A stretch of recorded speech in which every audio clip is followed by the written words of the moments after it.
मध्यरात्री मुंबई गोवा महामार्गावरील कशेडी बोगद्याजवळ बसला आग लागली। प्रवासादरम्यान अचानक टायर फुटल्यानं ही आग लागली। काही क्षणातच संपूर्ण बस ज्वाळांनी वेढली, मात्र चालकाच्या तत्परतेमुळे सर्व प्रवाशांना सुखरूप बाहेर काढण्यात यश आलं। या घटनेत कोणतीही जीवितहानी झालेली नाहीये, तर पूर्ण बस मात्र जळून खाक झाली।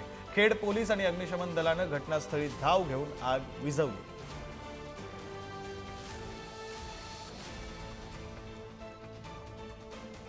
या संदर्भात अधिकचे तपशील देत आहेत आपले प्रतिनिधी अनुज जोशी। अनुज, मध्यरात्रीची घटना आहे ही। मुंबईवरून मालवणला जाणारी जी बस होती, ओमकार मांगले यांची जी बस आहे असं समजतंय, आणि 40 पेक्षा जास्त प्रवासी या बसमध्ये प्रवास करत होते। परंतु अचानक कशेडी बोगदा म्हणजे रायगड पोलादपूरच्या बाजूला कशेडी बोगद्याजवळ ती बस आली आणि टायरने अचानक पेट घेतला।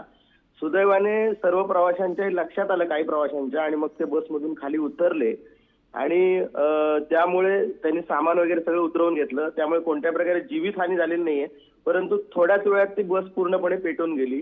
खेडचं अग्निशमन दल जे आहे ते घटनास्थळी पोहोचेपर्यंत बस जळून खाक झाली होती, परंतु सुदैवाने कोणीही यामध्ये कोणाला इजा झालेली नाहीये अशी माहिती पोलिसांकडून मिळते। बरं, धन्यवाद अनुज या सगळ्या तपशिलांसाठी। हे दृश्य आपण पाहतोय, बस कशा प्रकारे जळून खाक झाली त्याचे हे दृश्य। प्रचंड अशी लागलेली आग, धुरांचे लोट यातून निघतायत, मात्र यामध्ये सुदैवाने कोणतीही जीवितहानी झालेली नाहीये।